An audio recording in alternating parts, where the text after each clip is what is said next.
12월 달에는 조금 이제 압축적으로 나가니까 요거를 이제 문제집을 가지고 하는데, 항상 공부하실 때는 뭐 겨울방학 들어가서 본격적으로 공부할 때는 수학은 여러분들이 갖고 있는 교재들이 딱 두 부류로 나뉘어요. 하나는 이제 개념서라는 것과 하나는 문제집, 이렇게 두 개로 나눠지는데, 이제 개념서는 보통 뭐 시중에 나와 있는 것 중에 이제 개념원리라든가 이런 애들 있지. 개념원리, 뭐 바이블, 그 다음에 마플 교과서 이런 것들, 뭐 기타 등등 이런 것들. 근데 개념서는 여러분들이 수상화를 얼마나 잘하건 못하건 상관없이 개념서는 한 권을 갖고 있어야 돼. 왜 그러냐면 얘는 사전이야, 사전. 영어로 치면. 왜 우리가 영어 문제 풀다가 단어 뜻 모르면은 네이버에 사전을 쳐보든 아니면 종이 사전으로 보든 단어 뜻을 알아야지 뭔가 해석이 될 거 아니야? 그럼 수학도 마찬가지야. 개념서는 사전이에요. 그럼 수학을 진짜 잘 하시려면 개념서에 있는 문제는 사실 쉬워. 문제는 어렵지 않아. 근데 뭐냐면 개념서는 개념에 대해서 정말 자세하게 잘 설명이 되어 있는 거야. 그럼 쉽게 말하면 뭐랑 똑같냐면, 쉽게 말하면 모든 증명이 다 수록이 돼 있어요. 이게 왜 그런지. 그걸 알아야 돼. 진짜 제대로 공부를 하려면 그냥 이렇게 하니까 이게 공식이니까 이렇게 하는 거야. 이게 아니라 왜 그렇게 해야 되는지에 대해서까지가 다 상세하게 설명이 되어 있는 게 개념서야. 그러니까 개념서는 어때? 두껍죠. 내용 설명이 많지. 그지?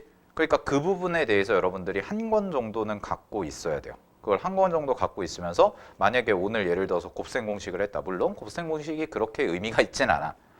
그냥 전개하면 돼. 뭐 그런 건데, 그거 말고도 이제 뒤로 갈수록 뭐 수상화뿐만 아니라 수원, 수투, 미적분 이런 거 나갔을 때 왜 그렇게 되는지에 대해서 여러분들이 찾아볼 수가 있어.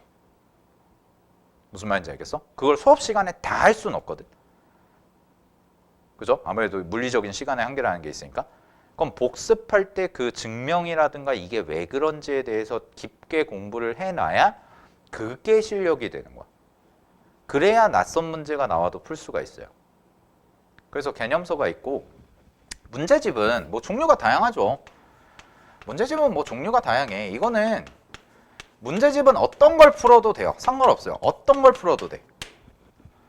알겠어? 뭘 풀어도 돼. 뭐 센을 풀어도 되고, 뭐 뭘 풀어도 되고, RPM 풀어도 되고, 여러분들이 시간이 여유가 있으면 뭘 풀어도 상관이 없어. 근데 중요한 건 뭐냐면, 이 중에서 내가 여기다가 이제 플러스 알파로 한다는 게, 고난도 문제가 나왔을 때 고난도 문제는 기본적으로 해석이라는 게 들어가거든. 이제 이거는 문제풀이 수업하면서 내가 얘기를 할 건데, 문제에서 주어진 정보를 여러분들이 무슨 뜻인지를 알아야 문제를 풀 거 아니야. 그러니까 이제 이런 거지. 제일 답답한 경우가, 수학 공부하다가 제일 답답한 경우가, 개념 설명을 들었어. 개념 설명을 들었는데 수업을 듣고 그러면 수업 들을 때는 뭔가 이해가 된 것 같아. 근데 이제 문제를 풀려고 하니까 문제가 안 풀려. 이런 거죠. 근데 이제 어느 정도 퀄리티가 보장된 문제를 가지고 조금씩 해석하는 연습을 쌓아 나가다 보면 그 문제를 보는 눈이 트일 거예요. 뭐 쉽게 얘기하면 이런 거거든. 쌤들한테 만약에 여러분들이 학원 다니면서, 이전에 학원 다니면서 쌤들한테 문제 들고 와서 질문한 적이 있을 거야. 뭐 아직 안 해봤을 수도 있고. 근데 질문을 했을 때 선생님들은 이거 이렇게 해가지고 이렇게 푸는 거야. 그럼 선생님들은 왜 그게 바로 나올까? 그 문제풀이의 어떤 출제 의도를 알고 있다는 거죠. 우리는 많이 풀어봤으니까. 쌤이 지금 10년째 예비고일 수업을 이제 이 시기 때마다 늘 하는데, 난 얼마나 많은 문제를 봤겠니? 그치? 거의 문제를 외우죠. 그게 있다는 거야. 그래서 근데 이게 여러분들이 이제 갖추셔야 되는 건데, 이게 연습을 하는데 뭔가 그냥 추상적으로 생각하면 안 되겠더라고. 내가 처음에는 이제 이런 걸 안 했었는데, 그래서 노트를 가지고 일주일에 최소 5문제씩은 고난도 문제를 연습을 시킬 거예요. 이 해석하는 연습을, 푸는 게 아니라 답을 맞췄다 안 맞췄다는 중요한 게 아니야. 알겠지?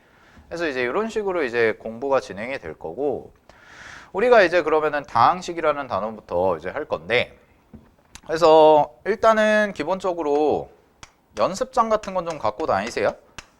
근데 연습장 하나 드렸죠, 쌤이 얇은 거. 근데 연습장은 말 그대로 뭐냐면, 이 책은 아무래도 개념 설명이 좀 빈약한 책이다 보니까 내가 수업하면서 개념 설명에 대해서 좀 더 추가적으로 하는 부분이 있을 거야. 그럼 그런 부분을 그냥 메모를 해놓으라는 거야. 알겠지? 그래서 막 예쁘게 필기하려고 하지도 말고 그냥 필요한 부분들 딱딱딱 해가지고 메모를 해놓으시고 그런 다음에 복습할 때 뭐 정리하는 거는 괜찮아요. 근데 쌤이 추천하는 방법은 뭐냐면 수업할 때는 요거랑 연습장을 펴놓고 복습을 하지? 그 다음에 개념서가 있을 거야. 그럼 개념서는 좀 공간이나 이런 부분이 많거든? 내용들이, 쌤이 설명한 내용들이 거기다 있을 거야. 없는 내용도 있지만. 그러면은 그 개념서에서 추가적으로 거기다가 메모를 해놓으라고. 그래서 단권화를 시키라고. 알겠어? 그럼 여러분들이 내년 1학기 때까지, 1학기 때까지가 이제 수상을 보고 2학기 때 수하를 보니까 어쨌든 내년 1년 동안 내신이 끝날 때까지 그 책을 가지고 계속 반복하면서 보는 거야. 알겠어? 그건 이제 문제집이 아니야. 문제를 풀고 버리는 게 아니야. 문제집은 다 풀고 버려도 돼. 상관없어. 근데 개념서는 버리면 안 돼. 내신 끝날 때까지. 알겠지? 그래서 그런 거를 이제 하는데 뭐 개념서를 맨날 들고 다니면 무거우니까 그냥 연습장에다가 정리를 해서 그걸 가지고 집에 가서 복습하실 때 그걸 하라는 거. 알겠죠? 그 다음에 두 번째는 이제 프리노트를 내가 드릴 거거든? 이거는 내가 줄 거야. 근데 지금은 일단 안 나와서 아직 출간이 안 돼서 프리노트랑 해석노트는 드릴 거니까 이거는 이제 쌤이 교재 실제로 나오면 그거 이제 같이 해가지고 연습을 할 거고요. 알겠죠? 이런 식으로 해가지고 반복하고 그 다음에 뭐 교재 문제는 웬만하면은 프리노트에 푸세요. 교재 문제는 웬만하면 프리노트에 풀어. 왜냐면 이게 틀 잡는 게 중요하거든. 고1 때는 제일 중요한 게 고등학교 수학 공부의 틀을 잡는 게 중요해요. 이 겨울방학 때는. 사실 내용적으로 보면 막 되게 어려운 게 없어. 근데 1학년 겨울방학, 예비고1 겨울방학 때 가장 중요한 건 수학에 대한 올바른 공부 습관 잡는 거. 알겠지? 그거기 때문에 오케이. 됐죠? 뭐 이 정도로 이제 좀 간략하게 설명을 마치고 자, 그럼 7페이지부터 좀 볼게요. 7페이지 내용부터. 개념서는 웬만하면 마플 교과서 사세요. 마플 교과서가 제일 좋아요. 뭐 내가 책 장사하는 건 아닌데 내가 쌤이 이제 봤었던 교재 중에서 마플 교과서가 제일 좋아. 그래도 잘 정리가 돼 있고. 자, 보겠습니다. 일단 첫 번째 단원, 다항식의 연산인데 이제 수학 얘기를 좀 해보면 이제 수상이 크게 이렇게 돼 있어. 수학상이라는 단원이 크게 보면 총 3단원으로 돼 있는데 하나는 이제 다항식이라는 단원이 있고 그 다음에 두 번째는 방정식과 부등식이라는 단원이 있고 세 번째는 도형의 방정식이죠. 이렇게 해가지고 수상이 진행이 되는데 자, 어떻게 생각하시면 되냐면 수학상은요. 중학교 때 배웠던 내용을 싹 다 끌어 모아서 고등학교 수학을 하기 위한 발판이라고 생각을 하면 되고 주로 뭘 다룰 거냐면 우리는 식을 다룰 거야. 식을. 다 식을 다룰 거야. 알겠지? 그래서 수상에서 주로 다루는 거는 식에 대한 풀이를 다룰 거고 그럼 여기 다항식에서 이제 배우는 게 다항식에서 연산 배우고 뭐 곱셈 공식 배우고 그 다음에 항등식과 나머지 정리 배우고 그 다음에 인수분해 배우고 뭐 이런 식으로 가고 방부등식에서는 뭐 이제 복소수 배우고 그 다음에 2차 방정식이랑 2차 함수 배우고 그 다음에 뭐 여러 가지 방정식들 배우고 그 다음에 이제 도형의 방정식은 이제 여러분들이 잘 안 다뤄봤던 건데 도형이라는 것을 식으로 표현하는 이제 도형을 식으로 표현하면 어떻게 할 거냐 뭐 이런 것들 해가지고 쭉 하는 건데 결론 핵심은 뭐냐면 수학상을 잘 정리를 해놓잖아요.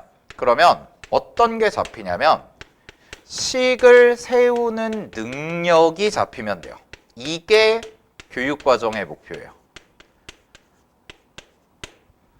결국은 고등학교 수학에서 수학상이 의미하는 건 뭐냐면 식을 세우는 능력이야. 어떤 상황이 주어졌을 때 여러분들이 그걸 식으로 바꾼 다음에 그 식을 가지고 연산을 해서 답을 찾죠. 근데 이제 그게 나중에 2학년 때 배우는 뭐 수원이나 수투나 미적분이나 이런 쪽으로 가게 되면 함수들이 다양해져. 뭐 지수함수도 나오고 삼각함수도 나오고 로그함수도 나오고. 근데 그거를 하기 전에 여러분이 배웠던 1차식, 2차식 요거 두 개를 가지고 요거 두 개를 가지고 문제에서 주어진 상황에 대해서 식을 얼마만큼 잘 세울 수 있냐라는 이론적인 근거를 배우는 단원이 수상이에요. 네, 이렇게 생각하시면 돼요. 알겠죠? 그래서 모든 문제의 핵심은 뭐냐면 식을 세우는 거야. 알았어? 모든 문제의 핵심은 식을 세우는 거야. 됐지? 자, 그러면 우리 이제 하나씩 좀 보도록 할 텐데 뭐 간략간략하게 해볼게요. 여기는 어렵진 않으니까.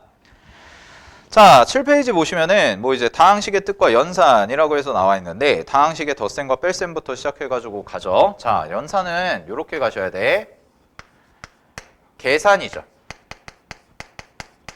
계산의 핵심은 빠르고 정확하게입니다. 여기는 여러분들한테 이론적으로 무언가 새로운 걸 가르쳐 주지 않아요. 중학교 때 배웠던 거 그대로 가져가는 거기 때문에 빠르고 정확하게 계산하는 연습이 중요한 거지. 그치? 그 다음에 첫 번째로 보시는 게 곱셈 공식이라는 게 있을 거야.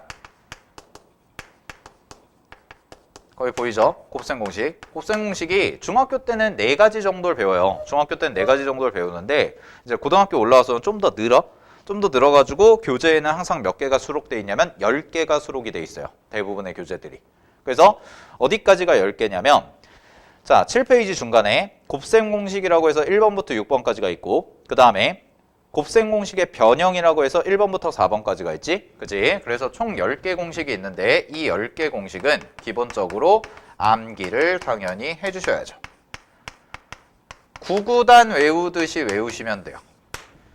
알겠죠? 그럼 곱셈 공식 왜 배우냐 라고 얘기하면 곱셈 공식 배우는 이유는 간단합니다. 곱셈 공식을 증명하는 과정은요 전개예요. 전개. 뭐 예를 들어서 이런 거거든? 그냥 하나 쌤이 보여드리면 자 x 플러스 a x 플러스 b x 플러스 c 이거 했을 때 자 이거 전개해봐 라고 하면은 그냥 다 곱하면 되는 거야.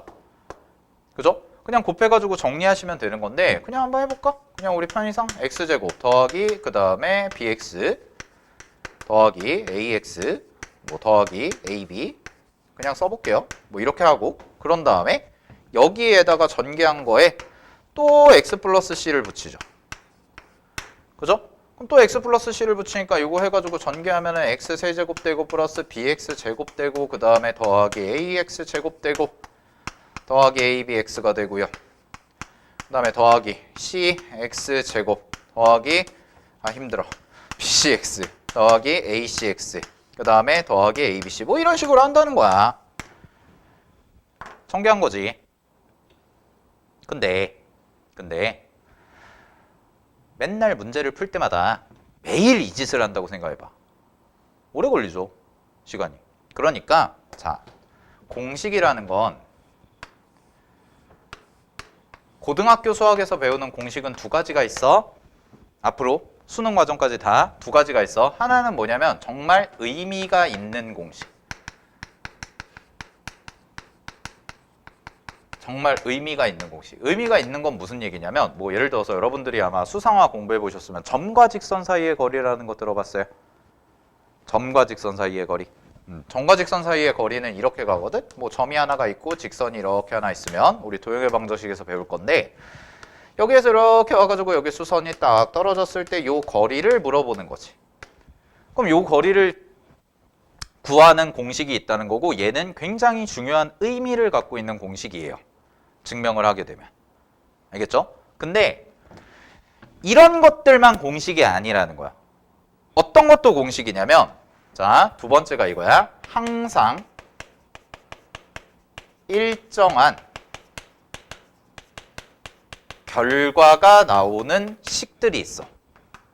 그거의 대표적인 게 뭐냐면 우리가 지금 배우는 곱셈 공식이에요. 알겠어요? 그럼 곱셈 공식을 예를 들어서 x 플러스 a 곱하기 x 플러스 b 곱하기 x 플러스 c라고 했을 때 자 요거를 전개해봐 라고 하시면은 x세제곱 더하기 a 더하기 b 더하기 c x제곱 더하기 ab 더하기 bc 더하기 ca x 더하기 abc 라는 결과가 항상 일정하게 나온다는 거지.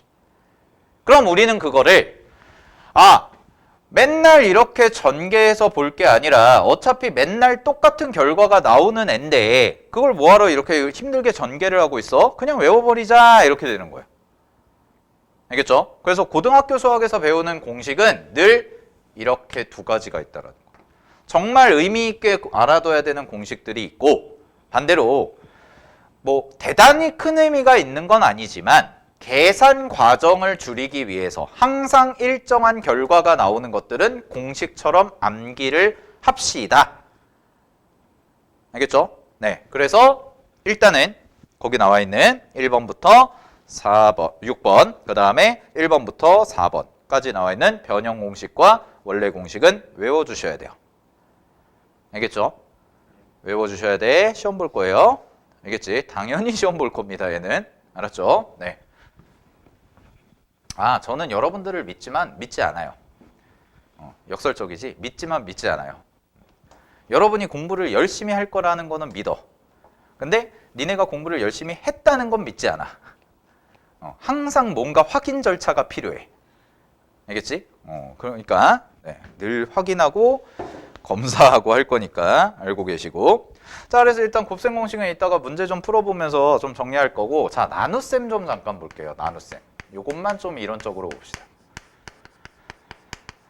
자, 다항식의 연산에서 사실 의미가 좀 있는 게 나눗셈이거든. 이거는 왜 중요하냐면 뭐 계산 자체가 중요한 게 아니라 뒤쪽에 나오는 나머지 정리라는 것과 그 다음에 항등식이라는 단원이 있는데 이 두 단원이 굉장히 중요해요. 얘가 굉장히 중요하고 어려워. 나머지 정리 항등식은. 근데 식을 세우는 기초적인 내용이 되기 때문에 이 두 개를 배우기 위해서는 반드시 나눗셈에 대해서 좀 알고 있어야 되는데, 자, 나눗셈을 못하지는 않거든. 나눗셈을 못하진 않아요. 근데 요걸 알고 있으면 돼. 우리가 지금부터 공부할 나눗셈은 다항식 나누기 다항식이야. 자, 여러분은 이것만 기억하시면 돼요. 다항식 나누기 다항식.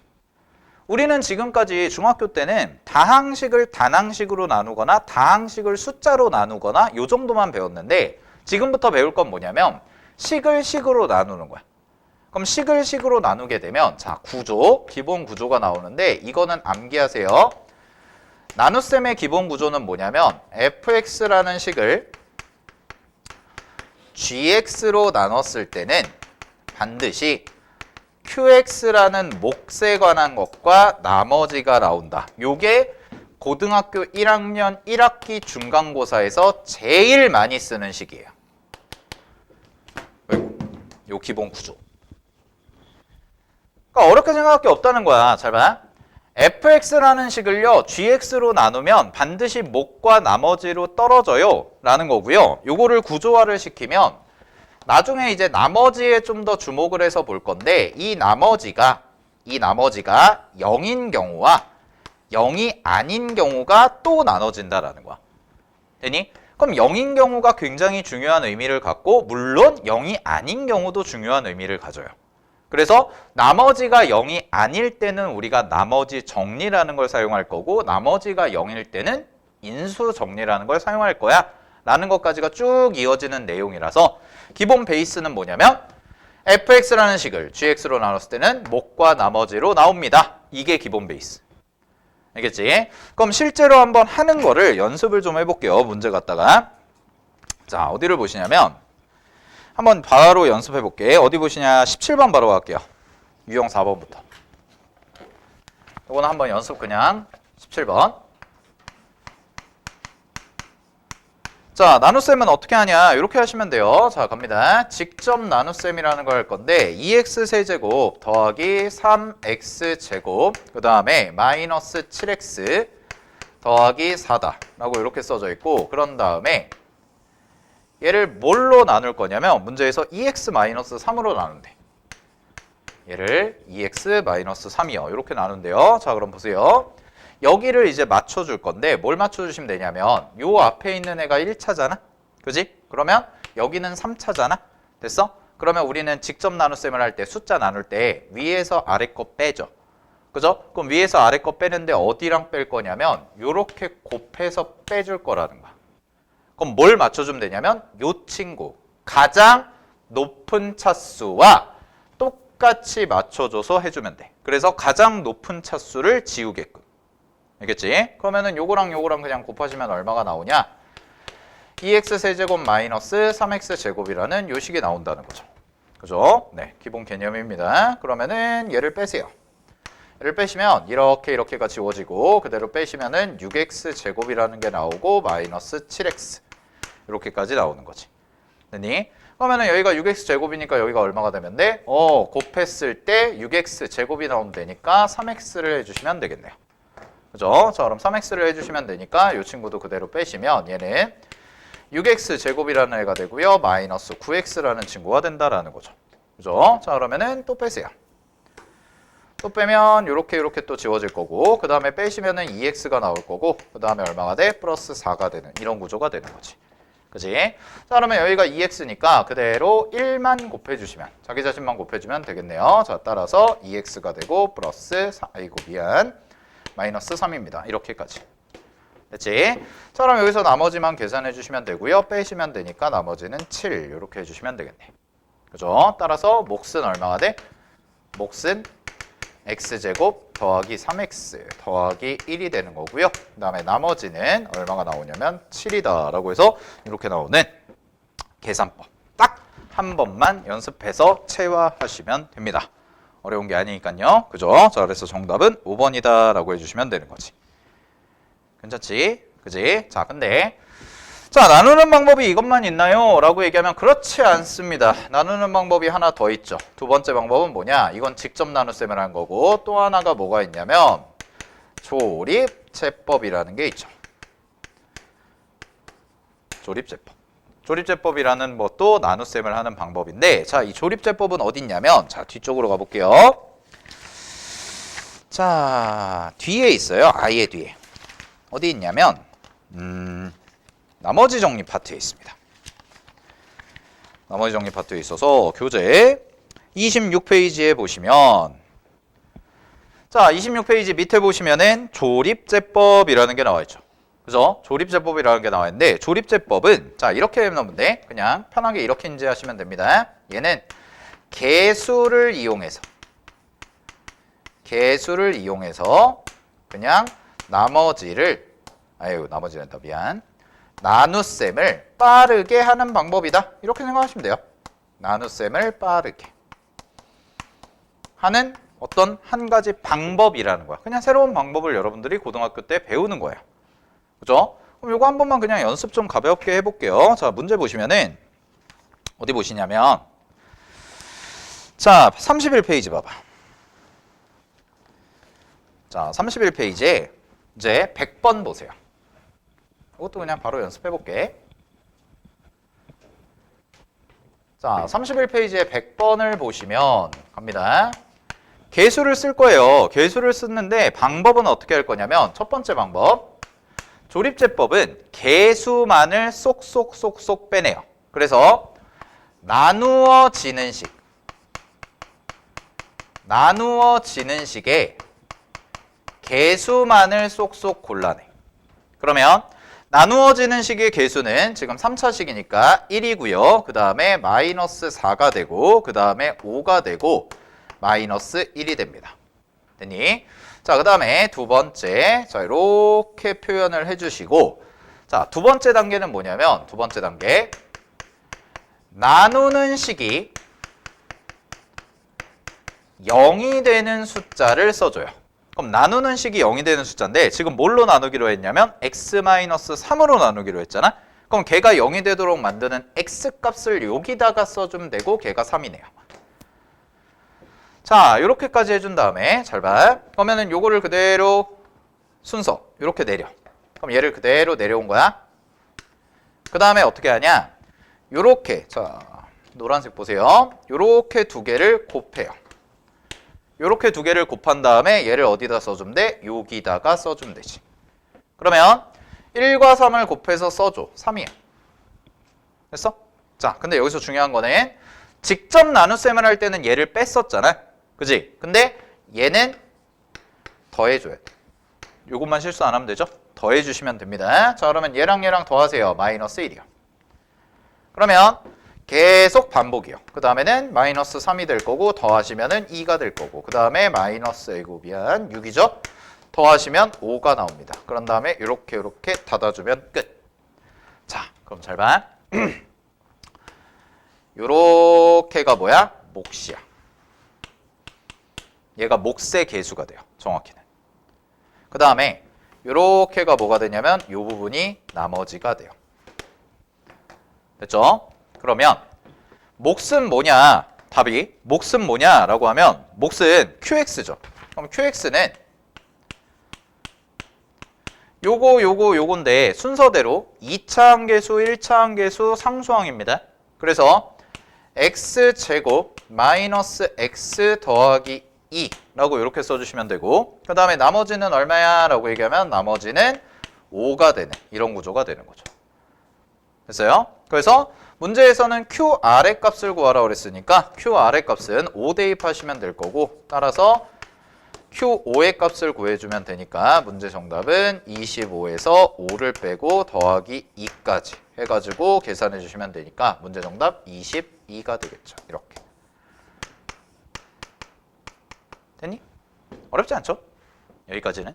그죠? 자, 근데 이런 생각을 좀 해볼게요. 그냥 단순하게 니네가 받아들이는 게 아니라 오늘 어차피 이제 항등식이랑 나머지 정리까지 나갈 건데 오늘 이제 수상을 위주로 할 건데 자, 뭐 곱셈 공식은 이따 외우도록 하고 잘 봐.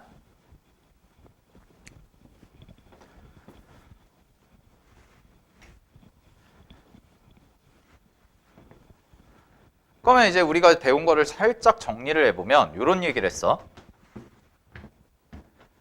다항식에서 나눗셈을 하는 방법이 직접 나누는 방법이 있고 조립제법을 쓰는 게 있거든. 그래서 우리가 하나씩을 그냥 기본 문제들을 풀어봤는데 그럼 여러분들이 느끼기엔 조립제법이 편해요? 직접 나눗셈이 편해요? 조립제법이 편하죠. 그러면 조립제법만 가지고 다 쓰면 되겠네 라는 건데 얘는 편한 방법이잖아. 그럼 편한 방법이다 보니까 뭐가 있냐면 이 친구는 제약 조건이 있어요. 막 쓸 수 있는 게 아니라는 거야. 조립제법은. 언제만 쓸 수 있을까? 조립제법은. 얘는 그쵸? 잘 보세요. 나누는 식이 1차식일 때만 쓸 수 있어요. 요게 치명적인 제약 조건이죠. 근데 나누는 식이 만약에 2차식인데 2차식이 인수분해가 안 되는 꼴이다? 그럼 조립제법을 못 쓴다는 거예요. 알겠죠? 요거 조심하셔야 되고 자, 그 다음에 두 번째 이따 항등식 하면서 할 건데 조립제법을 쓸 때 주의사항이 있어. 주의사항이 뭐냐면 1차 항의 개수가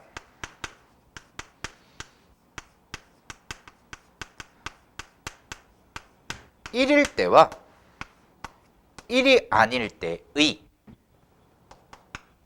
구별을 잘 해주셔야 돼. 요거 실수 많이 하거든. 자, 1차 항의 개수가 1일 때와 1차 항의 개수가 1이 아닐 때 구별을 잘 해주셔야 된다 라는 거. 무슨 얘기냐면 자, 쌤이 이제 두 가지를 비교해 드릴게. 조립제법에서 조심하셔야 되는 건 지금 요식 갖다가 그대로 가볼게요. 여기서 지금 100번 문제에서 나누어지는 식이 뭐였냐면 x 세제곱 그 다음에 마이너스 4x 제곱 더하기 5x 더하기 1이거든. 이렇게까지 써줬잖아요. 그죠? 아 미안 빼기 1이군요. 자 빼기 1을 이렇게 썼잖아. 그랬을 때 지금 첫 번째 100번 문제에서는 나누는 식이 뭐였냐? 나누는 식이 x-3이었어요. 됐죠? 그래서 x-3이었을 때 몫과 나머지를 써보면 몫은 x제곱 그 다음에 마이너스 x 더하기 2라고 썼고요. 나머지는 5가 나왔었죠. 이렇게 됐니? 자 그러면 쌤이 이제 이렇게 해볼게. 두 번째 나누는 식이요. x-3이 아니라 이번에는 2x 빼기 6이라고 해보자. 이렇게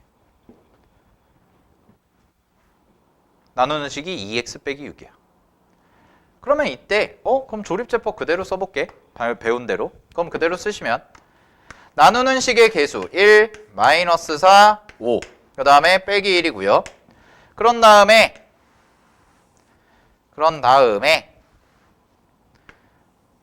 이렇게 와서 여기다가 이제 우리 숫자 뭐 대입하기로 했어요? 뭐 대입하기로 했어? 나누는 식이 0 되는 거 대입하기로 했죠? 그럼 나누는 식이 0 되는 값이 뭐야? 2x-6이 0 되는 값 3이네. 그럼 여기도 3 대입하면 되네. 그런 다음에 조립제법 계산하시면 잘 봐. 요거 1이야. 여기 3이야. 여기 마이너스 1 더하시면 되고 여기 마이너스 3 되고 여기 2 되고 여기 6 되고 여기 5가 나와요. 이렇게까지 딱 나왔죠? 그럼 잘 봐. 이 구조가 어때? 똑같은데? 그지? 그럼 내가 여기서 대놓고 여기다 대놓고 자 그러면 요게 몫이라고 했잖아요? 요게 몫이라고 했으니까 얘의 몫을 내가 x제곱 마이너스 x 더하기 2다 라고 이렇게 써주면 돼? 안 돼? 안 된다는 거죠. 그죠? 왜 안 될까요? 왜 안 될까? 그걸 알아야지. 왜 안 될까? 자, 그래서 우리가 이 개념을 정확히 인지를 해야 돼요. 이거 엄청 중요해요. 우리 지금 조립제법이 나눗셈에 바로 뒤이어서 나온 게 아니지.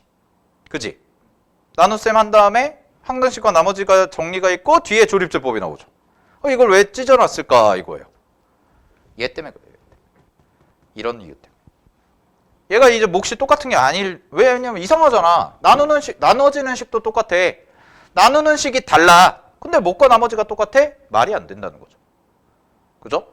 그래서 결론부터 얘기를 하면 이따가 설명해 줄 건데 얘는 여기다가 2분의 1을 곱해줘야 돼요. 그래야 똑같은 식이 돼요. 그 이유는 얘 때문에 그렇습니다. 알겠니? 자, 요거는 이어서 할 건데 잠깐 쉬었다가 그러면 오늘 하는 것 중에 제일 중요한 걸 할 거야. 항등식과 나머지 정리. 항등식 정말 중요하거든. 그래서 잠깐 쉬었다가요. 우리 항등식과 나머지 정리를 같이 좀 정리를 해보도록 할게요.